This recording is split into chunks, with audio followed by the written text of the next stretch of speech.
So Showtime does play Sonya. I don't know if he's possibly switched. A lot of players are opting to switch for Tanya. A lot of players are opting to switch. Yeah, for a lot of the dedicated Sonya players. I still think one of the most entertaining Sonyas to watch is the one where she calls the missiles from the sky. I always forget the name of its variation. Yeah, is that Spec Ops? That is just so brilliant to watch, and you have to how do you properly set up each time? Like every single time you get a touch in or a block string, you should be doing it. Yeah. And when you get the guys that recognize the situations, it's impressive, man. It's just coming in hot, and all this stuff is just coming in from like every single moment. Well, it's coming in hot. It's coming in hot, obviously.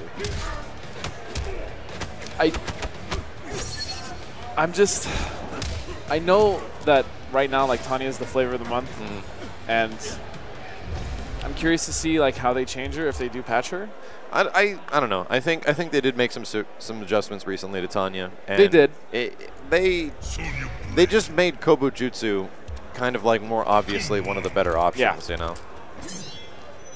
So what are we doing after this, by the way? A pool party? Pool party. I mean, let's be honest. If you guys don't know, CO is very famous for its pool party, which happens after Saturday, after the tournament is closed, before the finals.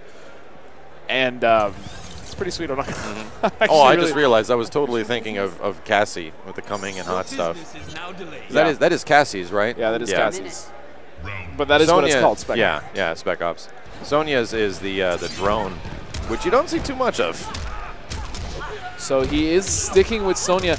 Now the thing about Sonya is, as good as a character she is, she does suffer from some things. For instance, if she's blocked, she's punishable on almost everything. Yeah, you just have to commit. It's like, as I was playing against the Sonya earlier, and the few times I played against her, outside of my limited matchup experience, if you're able to block the stuff, it goes pretty well. Yeah. But right now, Shinblade, he's going to whiff that, and Showtime actually could have got up in time, but wow, that's the third time he's got hit by armor this first round. Nice bit of damage there. Wow. Oh, wow. Yo! That worked. And here we go. Good. If he would have converted that. He just didn't run. Oh, he goes for the low, but he's not going to get too much off of that. Good call from Shinblade. Oh, very close not to getting accepting the chipped block out damage. Yep. There we go. For some reason, I always associate hat throws with Zatanna. I don't know why. That's right. They look so similar. Shinblade keeping a lot of pressure. He still has the corner as well. He's going to get good damage here. This is all meterless. Oh, misses the hard knockdown ender. Still converts more of the combo, though. Wow, Shinblade is looking very impressive. Second drop combo and neutral jump, too. Shinblade is just relentlessly offensive right now. Sonya can't even start anything. Yeah. I'm going to be honest, too. Showtime usually does not get handled that way. Like, he usually does well for himself. That's kind of the thing with these super offensive close-range characters. This game does reward close-range offense a lot. It does. It actually almost, I want to say, punishes owners. But here's something that I find very interesting. A lot of people have been telling me, oh, like, you know, Tempest Law is really good, but he's not that good because he's not overpowered. He doesn't have 50-50s. He's a different type of top tier. He doesn't need 50-50s because it's the same thing with Flame Fist Liu Kang. Yeah, it's just the pressure at close range. It's all pressure until he forces you to make a mistake, and then you're just going to get hit by a mid instead of an overhead or a low. And Sonya, while doesn't have the most damaging of combos, she gets that really solid 50-50, but you got to guess wrong. And as we're seeing here, Shin has guessed wrong a couple times, and he's getting opened up. And he's already down 50% life. Nice block on the low. That is an overhead to low. So this is what I love about watching Showtime play is he's very smart and he takes notes. That was so in the first set, wow. In the first set he got hit by three EX spins. Well, there's number there's one. 4, So he did bait out a few, but he does adapt well. So I'm looking. Oh my goodness. What the? Okay, I like he almost converted it too, which would have been the really cute part. He's got a little bit of a lot of meter. Showtime maybe looking to use a counter. Nope. Showtime's just going to continue to mix him up. Stance cancel. Still carrying to the He pretty much has beaten him all the way from the right corner, side to the left side. Good block on the low. Oh, gets blown up though. Sonya, Showtime does have a breaker sitting in the back. Beautiful. Wow, great answer. And honestly, that second match ended almost as fast as the first for Showtime. It was. I don't even have I any don't even words. remember the first round. They just go in, and all of a sudden things start working. Great call from both players. Even in the first match, Kung Lao had almost the answers for everything, and then immediately Sonya comes back. Yeah. I do enjoy watching Showtime play. He was very exciting to watch in MK9, and now he's obviously back in MKX. And he loves Sonya. I mean, he stuck with that character in MK9, and I know he's messed around with a few of the characters. He also played Reptile in both that game and this game, but he really doesn't like the damage that Reptile puts out. He lacks quite a bit. Reptile got some adjustments recently. Sonya, a completely different character from her MK9 variation. Covert Ops is most closely resemblant of what she was. Yeah. Between the other variations, that's the wonderful thing about the game, is that you got one that kind of reminds you of a previous version, and then you got another variation that's kind of like an Injustice character. Yeah. So something that's interesting about Sonya, if you notice that Showtime is not using a lot of dive kicks, and that's because there was more active frames added on recovery when it whiffs. So he's being very careful with that. But Shin Blade, before we can even finish a sentence, takes us into round 2. And this is winners. They are fighting for top 16 winners, which is going to be huge. Showtime does have access to the X-ray. Yes, he does. You might want to save that, though. You got to be careful. Nice block from Shin Blade. Doesn't block the second one, though. He has almost full meter himself. He's got to be careful for that. There it is. Lay spin. But he whiffs. Oh, that's huge.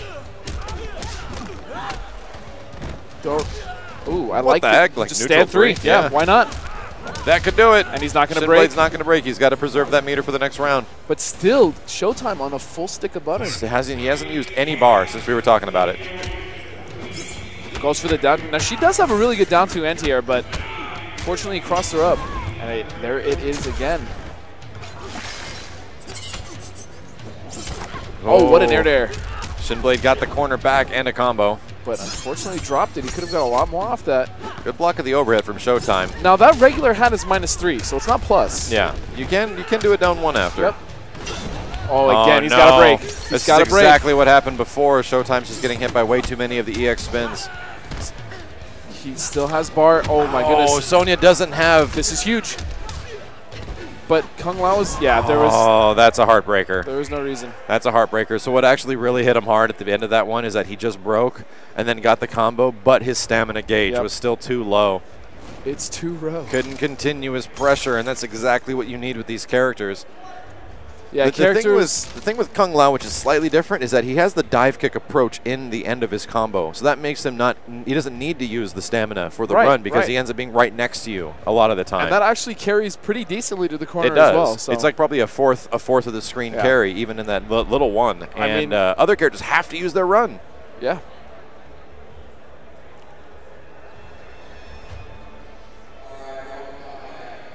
So, of course, huge shout out to CyberPower, saving multiple tournaments that I've been to in Chicago, as well as helping out this one. Pure power built just for serious gaming. As well as keeping cell phones charged this entire weekend. Yes. Yeah, it's been pretty resourceful. So huge shout out to them. They've sponsored multiple events. And they just have good products. Like, I'm going to be real. I'm going to keep it 100 with you. You know what I'm saying? What? What? Okay.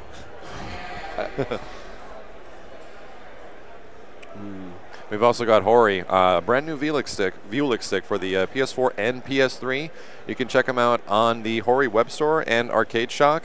And if you go to HoriUSA.com, you can check out this exclusive premium Vuelich. Pretty good, especially if you like sticks that don't move around a lot. Yeah. You like weight to them, which I personally do. I do too. It's important, man. I don't even play stick and I prefer it. I collect sticks. I actually still have my KI stick.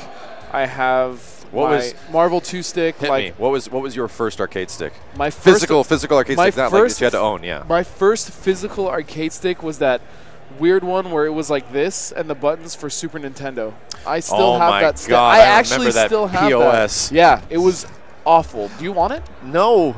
I'll give it to you. I'm okay with that. There was this really funny controller that came out for, I think it was Super Street Fighter, that was like a single hand that you had, but it had face buttons on the side. So you held it and then pressed the face buttons and the D-pad was in the hand. It was super dumb. I don't even think it's technically an arcade stick, but my first stick was a Agitech Dreamcast. They call them the Green Goblin.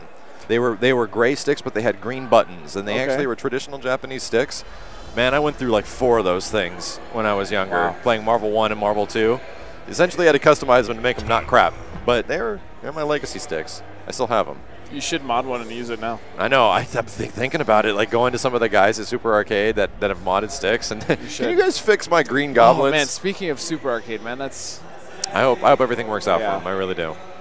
I absolutely would have been there. Like they contacted me and was like, "We can use your help for this," and I'm like, "Oh my god, I'm in Florida." Yeah. I'd have been down there in a heartbeat. I unfortunately couldn't go. I believe Josh Gray from ESL went. He tried to show up a case as well. It's just unfortunate. I'd have done a really sick montage, you know. I just would have made a really emotional montage of